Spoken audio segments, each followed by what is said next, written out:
El 29 de mayo de 2024, un usuario anónimo en X publicó un mensaje. Decía: «Nadie va a hablar de Ellen. Miren las paredes de su set, compárenlas con las del templo de Epstein, hagan su investigación». Horas después, el nombre de Ellen DeGeneres era tendencia mundial, acompañado de palabras que nadie había asociado con ella: canibalismo, rituales, sacrificios infantiles, la isla. ¿Cómo llegamos de la comedia amigable a las acusaciones de asesinatos rituales? Ellen DeGeneres construyó su imperio sobre dos palabras: be kind. En 1997 apareció en la portada de Time. El titular decía: «Sí, soy lesbiana». Arriesgó su carrera en una época donde Hollywood castigaba la honestidad. Su serie fue cancelada. Recibió amenazas, pero regresó. En 2003 lanzó The Ellen DeGeneres Show. El programa ganó 64 premios Emmy. Se transmitió en más de 40 países. Recibió la Medalla Presidencial de la Libertad de manos de Barack Obama. Su rostro estaba en revistas, su mantra en camisetas, su programa era el lugar más seguro de la televisión. Esa era la imagen pública. Lo que ocurría detrás de cámaras comenzó a saberse años después. El 16 de julio de 2020, BuzzFeed News publicó un artículo. El titular: «Trabajadores actuales y anteriores de The Ellen DeGeneres Show afirman que el set es un ambiente laboral tóxico». Más de 30 exempleados hablaron. Dijeron que había intimidación sistemática, racismo, comentarios sexualmente inapropiados, una cultura del miedo donde los que se quejaban eran despedidos. Las acusaciones señalaban directamente a los productores ejecutivos, pero también a Ellen. Los testimonios la describían como distante, fría, alguien que sabía lo que ocurría y no hacía nada, alguien cuya amabilidad en pantalla era una actuación. Un exempleado lo resumió así: «Ella puede ser amable con sus invitados porque esa es su imagen pública, pero detrás de cámaras es completamente diferente. Si no estabas en su círculo íntimo, no existías, y si te quejabas, te ibas». Ellen se disculpó en un monólogo. Dijo: «Lo siento mucho. Las personas que me conocen saben que no soy perfecta». Prometió cambios. 3 productores fueron despedidos. Recibieron indemnizaciones. Las audiencias comenzaron a caer. La brecha entre la imagen y la realidad se hizo evidente. Para entender lo que vino después, hay que entender el momento cultural. El verano de 2024 fue un punto de inflexión. La desconfianza en las instituciones había alcanzado un nivel crítico. La gente ya no creía en los medios tradicionales, ni en los comunicados oficiales, ni en nada que no pudiera verificarse en los rincones de X, Telegram o Reddit. En esos rincones algo estaba hirviendo: el caso Didi, el caso Epstein, las filtraciones de documentos judiciales. Todo se mezclaba en una sopa donde era imposible distinguir la verdad de la ficción. Surgió una nueva categoría de celebridad: aquellos señalados, con o sin pruebas, como miembros de una élite global dedicada a rituales satánicos, tráfico de niños y canibalismo. Y en ese contexto, alguien miró el set de Ellen. La comparación visual comenzó en un foro. Un usuario publicó 2 imágenes lado a lado. A la izquierda, una foto del templo en la isla de Jeffrey Epstein, un edificio blanco con columnas en el Caribe. A la derecha, una imagen del set de The Ellen DeGeneres Show: paredes claras, columnas decorativas, tonos morados y dorados. El mensaje decía: «Mirad las columnas, mirad los colores, es el mismo diseño. Ellen está rindiendo homenaje al templo de Epstein en su propio programa». La publicación fue compartida miles de veces. Algunos señalaban que las columnas blancas son un elemento arquitectónico común, que los colores morado y dorado no son exclusivos de ninguna organización secreta, que los sets de televisión están diseñados para verse bien en cámara, no para ocultar mensajes, pero los matices no importaban. La comparación visual era poderosa. Al poner las imágenes una al lado de la otra, el cerebro humano busca similitudes y las encuentra. Porque siempre hay similitudes entre cualquier par de imágenes si se miran con suficiente atención. El fenómeno tiene un nombre: pareidolia. La tendencia humana a encontrar patrones significativos en estímulos aleatorios. Es lo que nos hace ver caras en las nubes, figuras en las manchas y conexiones donde solo hay coincidencia. Pero para quienes ya sospechaban de Ellen, no era un sesgo cognitivo, era una revelación. La teoría se expandió rápidamente. Otro usuario recordó que Ellen había mencionado en una entrevista de 2005 que le gustaba pasar tiempo en lugares remotos. Otro encontró un clip de su programa de Halloween donde aparecía vestida de bruja. Otro dijo que eso era una confesión encubierta. Otro habló de los bailes de apertura, dijo que eran danzas rituales, que las risas del público eran inducidas, que los regalos a las celebridades eran sobornos. Cada nuevo mensaje era más absurdo que el anterior, pero también más compartido, porque cada afirmación era más impactante, más aterradora, más digna de ser compartida. El algoritmo de X no distingue entre verdad y mentira, distingue entre lo que provoca interacción y lo que no. Y la historia de Ellen DeGeneres, la presentadora más querida de Estados Unidos convertida en sacerdotisa de un culto satánico, esa historia provocaba mucha interacción. En menos de una semana, la narrativa estaba completa. Ellen no solo había creado un ambiente laboral tóxico, era parte de algo más grande, algo oscuro, algo que ocurría en una isla. La teoría del canibalismo surgió de los foros más extremos. Alguien posteó: si Ellen realmente es parte de la élite de Hollywood, entonces hizo lo mismo que todos ellos. Los documentos filtrados hablan de rituales con sangre de niños. ¿Por qué Ellen sería diferente? Para quienes ya habían aceptado que la élite mundial se alimentaba de niños, era perfectamente coherente. No hacían falta pruebas. La falta de pruebas era la prueba. Lo que distingue este caso es la naturaleza de las acusaciones. Cuando a Ellen se le acusó de tener un ambiente laboral tóxico, hubo debates, había testimonios concretos, investigaciones periodísticas, cosas tangibles. Pero cuando las acusaciones saltaron al terreno de los rituales satánicos, el espacio para la discusión desapareció. ¿Cómo responde alguien a la acusación de que come bebés? No hay comunicado de prensa que cubra eso. No hay entrevista donde puedas negar algo que nunca ocurrió. El silencio prueba su culpa. La respuesta también. No hay salida. Ellen eligió el silencio. Su silencio fue interpretado como confirmación. La plataforma X, bajo su nueva dirección, había eliminado gran parte de la moderación de contenido. Las políticas contra la desinformación se habían relajado. Los equipos de verificación habían sido despedidos. Casi cualquier cosa podía publicarse sin consecuencias. Los usuarios que propagaban las teorías sobre Ellen no enfrentaban suspensiones. Al contrario, sus publicaciones eran amplificadas. El algoritmo las consideraba contenido de alto engagement. Cada like, cada retweet, cada comentario era una señal para mostrar ese contenido a más personas. Algunos verificadores de datos intentaron combatir la ola. Publicaron artículos explicando que las comparaciones arquitectónicas eran absurdas, que no había evidencia que vinculara a Ellen con los crímenes de Epstein, que las teorías se basaban en coincidencias. Esos artículos recibían una fracción de la atención, eran aburridos, eran racionales, no daban miedo, no se compartían. La verdad, en este contexto, era irrelevante. Lo que importaba era la historia. El 5 de agosto de 2022, un Mini Cooper azul se estrelló contra una casa en el barrio de Mar Vista, en Los Ángeles. El vehículo quedó envuelto en llamas. Los bomberos tardaron 65 minutos en controlar el incendio y rescatar a la conductora. Su nombre, Anne Hedge, tenía 53 años. 6 días después, el 11 de agosto, Anne Hedge fue declarada con muerte cerebral. Al día siguiente, fue desconectada del soporte vital. La noticia conmocionó a Hollywood. Pero lo que realmente encendió las alarmas en Internet fue un video, una grabación que mostraba el momento del rescate. Y en ese video, algo no cuadraba. Las imágenes son inquietantes. El cuerpo de Anne Hedge yace en una camilla, cubierto por una bolsa blanca. Los bomberos la trasladan hacia la ambulancia con paso firme. De repente, la actriz se incorpora, rompe la bolsa, se levanta, forcejea, está viva, consciente.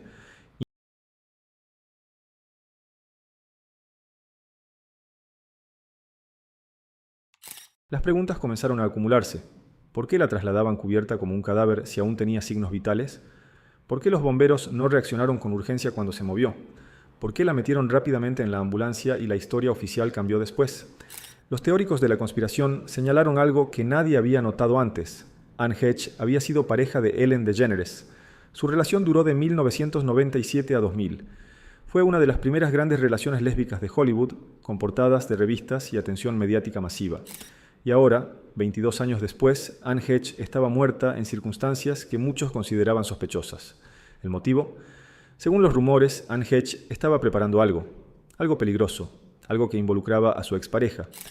Las teorías apuntaban a que la actriz estaba trabajando en un documental o una película sobre redes de tráfico de menores en las altas élites de Estados Unidos.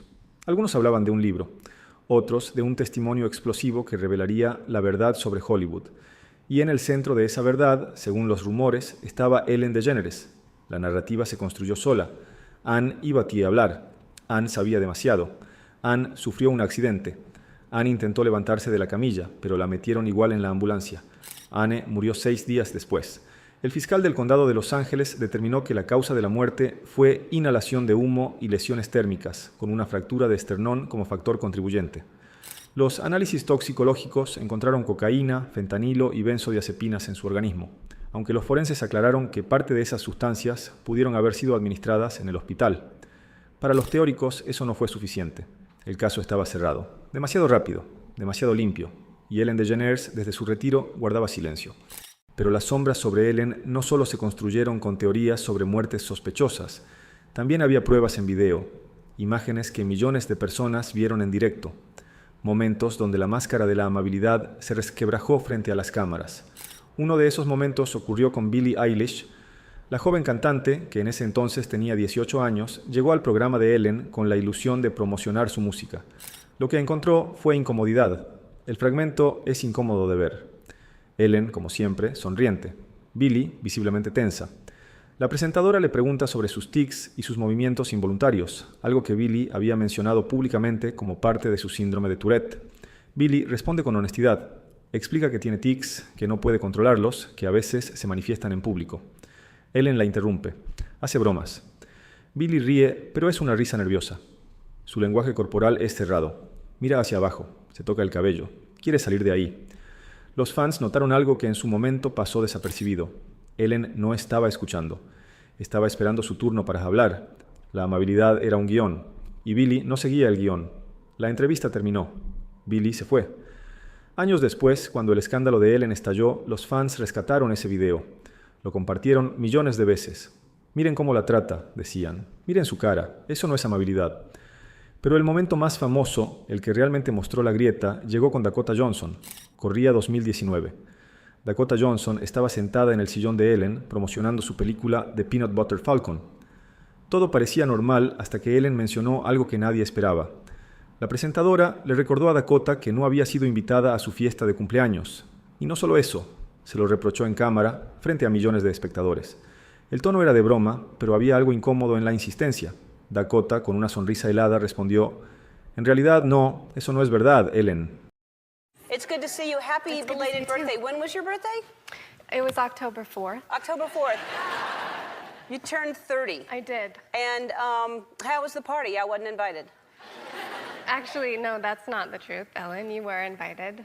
Last time I was on the show, last year, you gave me a bunch of about not inviting you, but I didn't even know you wanted to be invited. Well, who doesn't want to be invited to a party? Well, I didn't even know you liked me. Of course I like you. You knew I liked you. You've been on the show many times, and don't I show like? Yeah, you do. Yeah. But I did invite you, and you didn't come. So. This time you invited me? Yeah. Are you sure? Yeah. How do you know? I don't think so. Ask everybody. Los productores del programa, al ver la tensión, intentaron cortar a comerciales, pero el daño ya estaba hecho. El momento quedó grabado. Lo que el público no sabía entonces era que esa no era la primera vez que Dakota enfrentaba a Ellen. Horas antes de la entrevista, según fuentes del programa, Dakota se había negado a seguir el guión. Los productores le pidieron que hiciera algo divertido con Ellen, algo que generara viralidad. Dakota se negó rotundamente. En 2024, cuando el escándalo de Ellen explotó, ese fragmento volvió a circular. «Miren cómo la mira», decían los comentarios. «Eso no es una entrevista, es una confrontación». Dakota Johnson se convirtió, sin quererlo, en la primera persona que le sostuvo la mirada a Ellen en su propio territorio y no parpadeó. Estos momentos, vistos uno por uno, podrían parecer anécdotas. Una entrevista incómoda con una adolescente, una discusión velada con una actriz, cosas que pasan en televisión en vivo, pero vistos en conjunto con el contexto de las acusaciones laborales, con el rumor de la isla, con la muerte sospechosa de Anne Heche, formaban un patrón.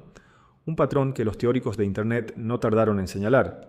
Ellen DeGeneres no era quien decía ser. Su amabilidad era una actuación, y cuando alguien se salía del guión, cuando alguien le recordaba al mundo que la máscara era solo eso, una máscara, las cosas se ponían incómodas, muy incómodas. La pregunta, entonces, flota en el aire, y tiene varias capas. ¿Fue la muerte de Anne Heche un accidente? Los forenses dicen que sí. Las teorías dicen que no. El video de la camilla es real. Su intento de levantarse es real. La película sobre trata de menores es real. Su relación con Ellen es real. ¿Son solo coincidencias? ¿Y las entrevistas? Billie Eilish, visiblemente incómoda. Dakota Johnson, enfrentando a Ellen en vivo. ¿Son momentos aislados de tensión televisiva? ¿O son ventanas a una personalidad que el público nunca vio? Pero hay un detalle más que los teóricos de Internet no pasaron por alto. En noviembre de 2024, Ellen y su esposa, Portia de Rossi, abandonaron Estados Unidos. Pusieron a la venta su mansión en Montecito, California, valorada en $32 millones, y se instalaron en una granja multimillonaria en los Cotswolds, Inglaterra. La razón oficial era política. Donald Trump acababa de ganar las elecciones presidenciales y Ellen había apoyado abiertamente a Kamala Harris. Ella misma lo declaró a la prensa. Se iba porque no soportaba vivir en un país gobernado por Trump. Pero en Internet esa explicación no convenció. Los usuarios señalaron algo que los medios tradicionales apenas mencionaron. Trump había prometido durante su campaña que si ganaba, desclasificaría todos los archivos restantes del caso Epstein, los documentos que durante años habían permanecido ocultos, los nombres que aún estaban tachados, las conexiones que nadie había podido probar. Y Ellen, justo en ese momento, compró un boleto de avión sin fecha de regreso. Las redes sociales reaccionaron con rapidez. Salen corriendo de Estados Unidos como ratas que quieren abandonar el barco, escribió un usuario. No era miedo a Trump, era miedo a la justicia, decía otro. Los comentarios se acumularon por miles. La coincidencia resultaba demasiado precisa. Trump gana. Trump promete abrir los archivos. Ellen empaca sus maletas y se instala en el campo inglés. Rosie O'Donnell, otra celebridad que también abandonó Estados Unidos tras la victoria de Trump, fue más directa. Publicó una foto de Trump junto a Jeffrey Epstein y escribió: «Construyes muros, yo construyo una vida para mi hijo en un país donde la decencia aún existe». Ellen comentó esa publicación con 4 palabras: «Bien por ti, Rosie». Pero mientras Rosie se quedaba en Irlanda y hablaba abiertamente, Ellen desapareció de la vista pública. Sin entrevistas, sin declaraciones, sin explicaciones adicionales. Los archivos de Epstein se publicaron finalmente en febrero de 2026. Millones de páginas, fotografías, correos electrónicos, testimonios y también cientos de tachaduras. Nombres completos ocultos bajo barras negras, información que, según la ley, debía ser pública, permaneció en la sombra. El gobierno argumentó que las censuras eran para proteger a las víctimas, pero los críticos señalaron que muchas de esas tachaduras correspondían a cómplices, a facilitadores, a personas poderosas.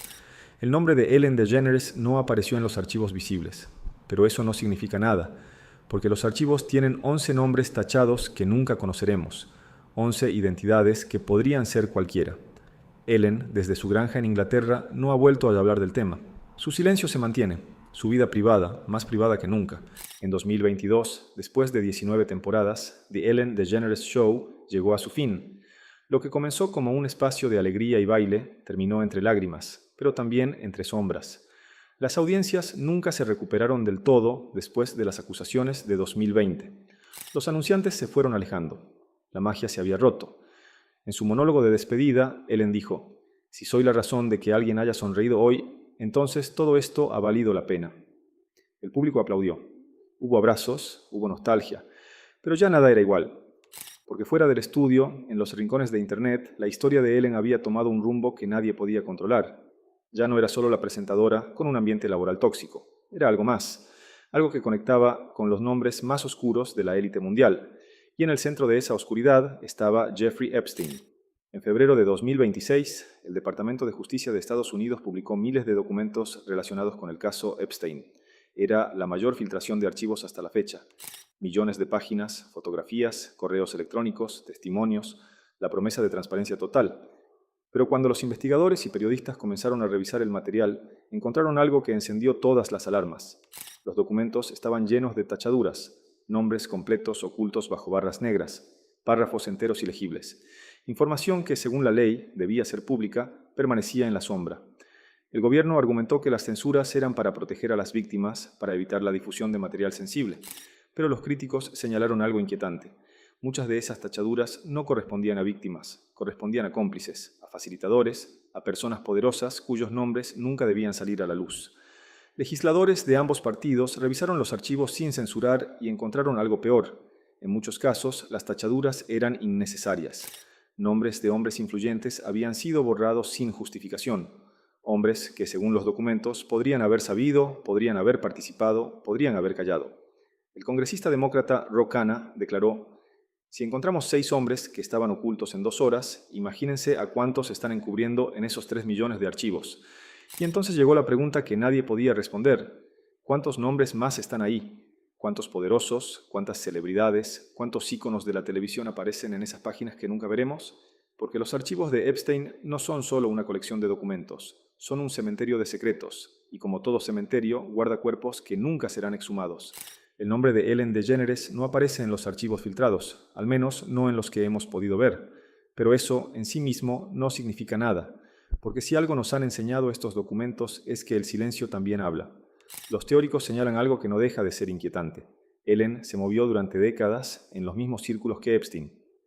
Asistió a los mismos eventos, coincidió con las mismas personas. Su esposa, Portia de Rossi, fue pareja de la actriz Francesca Gregorini, cuya madrastra, Bárbara, estuvo casada con uno de los socios de Epstein.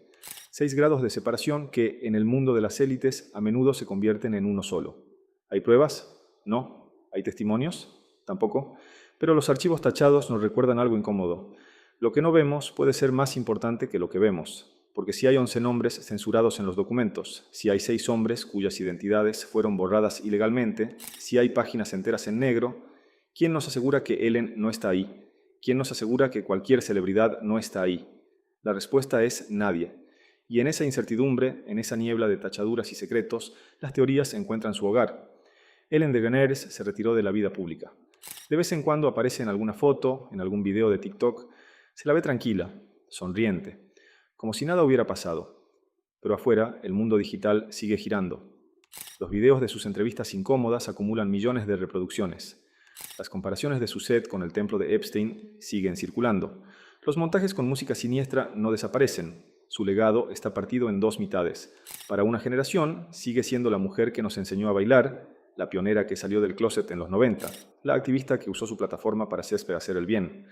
Para otra generación, es un símbolo de algo más oscuro. La prueba de que la amabilidad puede ser una máscara, la cara visible de un sistema que protege a los poderosos. ¿Fue víctima de teorías infundadas? Es posible. ¿Los rumores son el reflejo de una realidad más oscura en Hollywood? También es posible. La verdad, como los archivos de Epstein, está llena de tachaduras. El caso de Ellen DeGeneres nos deja más preguntas que respuestas. ¿Por qué la foto con su sobrina se convirtió en prueba de algo que nunca ocurrió? ¿Por qué su silencio fue interpretado como confesión? ¿Por qué preferimos creer en monstruos antes que aceptar que a veces las cosas son exactamente lo que parecen? Y al mismo tiempo, ¿cuántos nombres están ocultos en esos archivos? ¿Cuántos Ellen DeGeneres hay en las sombras esperando que el algoritmo las señale? ¿Cuántos secretos más guarda la élite de Hollywood? Los archivos de Epstein siguen ahí. Millones de páginas, algunas visibles, otras no. Y mientras haya una página censurada, mientras haya un nombre tachado, la imaginación colectiva seguirá llenando esos vacíos con lo peor que pueda concebir. Porque en la era digital, la verdad no es lo que se demuestra, es lo que se repite. Y los rumores, como los bailes de Ellen, nunca se detienen, solo cambian de ritmo. Y tú que has llegado hasta aquí, que has visto los videos, que has leído los comentarios, que has escuchado las teorías, ¿qué eliges creer? ¿Que Ellen DeGeneres fue víctima de una caza de brujas digital? ¿O que la máscara de la amabilidad ocultaba algo que nunca llegaremos a saber del todo? Los archivos de Epstein tienen 11 nombres tachados, 11 identidades que quizás nunca conozcamos, 11 personas que podrían ser cualquiera, podrían ser nadie, podrían ser todos, y mientras esos nombres sigan en negro, mientras el gobierno los proteja, mientras la justicia los mantenga en la sombra, seguiremos preguntándonos, seguiremos compartiendo, seguiremos mirando, y si es verdad,